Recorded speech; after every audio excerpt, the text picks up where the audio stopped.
बहादुर जुगनू और अक्लमंद उल्लू की कहानी। एक दफा का जिक्र है। एक जादुई जंगल के बीचों बीच एक छोटा सा जुगनू था जिसका नाम फिज था, और एक बूढ़ा अक्लमंद उल्लू था जिसका नाम ओली था। फिज और ओली एक दूसरे के बहुत अच्छे दोस्त थे। फिज को जंगल में इधर उधर रोशनी फैलाना बहुत पसंद था, जबकि ओली अपने बड़े दरख्त की शाख पर बैठकर दुनिया को खामोशी से देखता रहता था।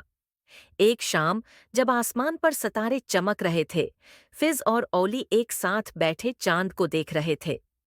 काश मैं भी तुम्हारी तरह होता।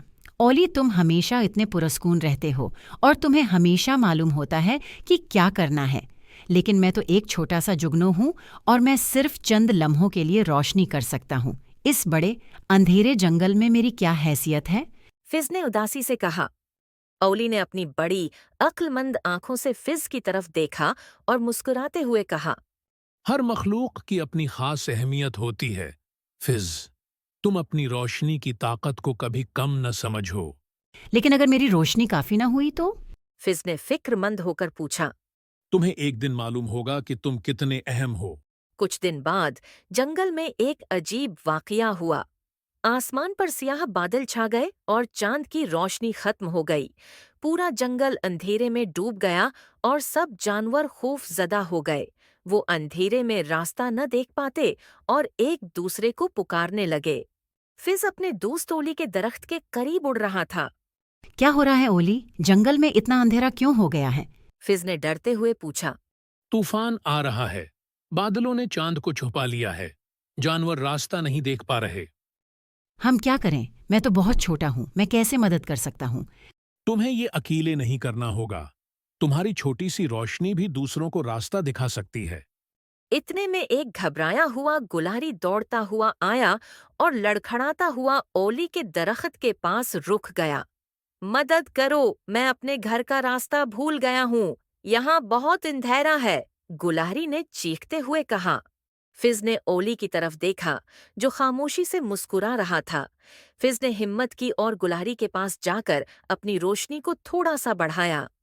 मेरे पीछे आओ, फिज ने नरमी से कहा। गुलारी, जो खौफजदा था, फिज की रोशनी के पीछे चलने लगा। फिज ने अपनी छोटी सी रोशनी के साथ गुलारी को उसके घर तक पहुंचाया। फिज का दिल खुशी से भर गया कि उसकी छोटी सी रोशनी ने गुलारी की मदद की।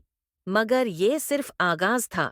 जल्द ही और जानवर, जैसे चूहों का खानदान, खरगोश और कुछ परिंदे भी मदद के लिए पुकारने लगे। फज घबरा गया। ओली, मैं अकेले सबकी मदद नहीं कर सकता, बहुत ज्यादा जानवर हैं। फिज ने परेशानी से कहा। तुम्हें अकेले सब कुछ नहीं करना पड़ेगा, ओली ने मुस्कुराते हुए कहा। बस आगे बढ़ो और दूसरे तुम्हारे साथ शामिल हो जाएंगे। फिज को समझ नहीं आई, मगर उसने अपने दोस्त पर भरोसा किया। उसने हिम्मत से अपनी रोशनी को और ज्यादा चमकाया और जंगल के ऊपर बुलंद होकर उड़ने लगा। अचानक दूसरे जुगनू भी नमूदार होने लगे और इन सब ने मिलकर जंगल को रोशन कर दिया। अब जानवरों के लिए रोशनी का एक रास्ता बन चुका था और वो उसके जरिए अपने घरों को वापस जा रहे थे। जंगल, जो पहले अंधेरे में डूबा हुआ था, अब जुगनुओं की रोशनी से जगमगा रहा था।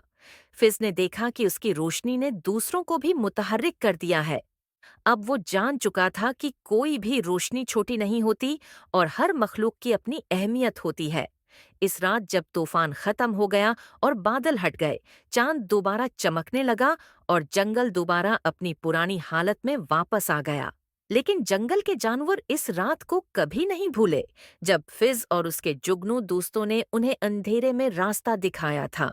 चाहे आप कितने ही छोटे क्यों न हों, आपकी कोशिशें बड़े असरात डाल सकती हैं। अंधेरे में एक छोटी सी रोशनी भी दूसरों को रास्ता दिखा सकती है। अपनी सलाहियतों पर भरोसा करें और उन्हें कभी